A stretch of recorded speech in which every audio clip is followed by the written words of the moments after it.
Со техничка корекција на веќе поднесената иницијатива за гласање на недоверба на владата, ВМРО ДПМН ќе го бајпасира барањето на пратеникот на алтернатива Скендер Реджепи Зејд на иницијативата да ги нема подписите на пратениците од левица, а сепак гласањето за недоверба на владата да се одржи во веќе закажаниот термин утре.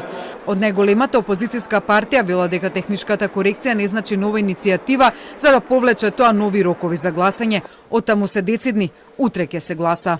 Утре ќе се гласа недоверба на владата во оставка и на премиерот во оставка Зоран Заев.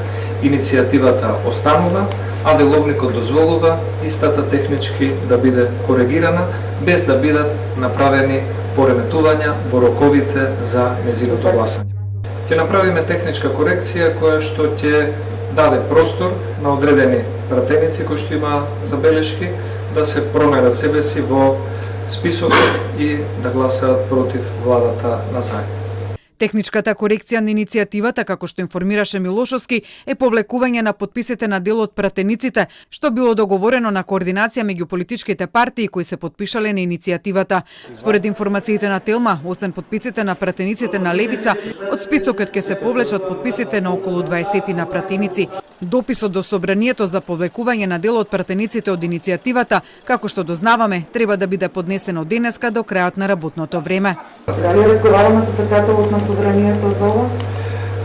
Секој надлежен е известен и утре ќе има гласање кое што треба да се случи пред полноќ. Но иако председателот на Собранието Талат Џафери, како што велат од ВМРО ДПМН, е веќе информиран за повлекување на дел од подписите од кабинетот на првиот парламентарец Молк. Оттаму денеска не можеше да се добие толкување за новиот развој на настаните околу иницијативата за гласање на недоверба на владата, поточно дали измената ќе биде прифатена и утре ќе се гласа или таа ќе се толкува како нова иницијатива за која би течеле нови рокови. Од кабинетот на Џафери стигна само краток одговор. До овој момент не е доставено ништо ново и штом ќе има нешто ново, ќе известиме. Телма побара и толкување од упатени во работата на Собранието околу повлекувањето на дел од подписите од иницијативата за гласање на недоверба на владата, но според нив досега немало ваков случај, но и дека и никаде во Собранискиот деловник не е уредено такво нешто. За ВМРО ДПМН пак не постои пречка за повлекување на подписите, оттаму велат дека ако пратениците имаат право да се подпишат или да повлечат подпис од амандмани и закони, може тоа да го направат и од иницијатива за гласање на доверба на владата. Инаку пратеникот Скендер Реджепи Зејд денеска не беше достапен за да одговори дали за него е прифатлива техничката корекција на иницијативата и сега ќе гласа за недоверба на владата. Ако сакат тие навистина да ги решат проблемите, тогаш ќе испратат покана до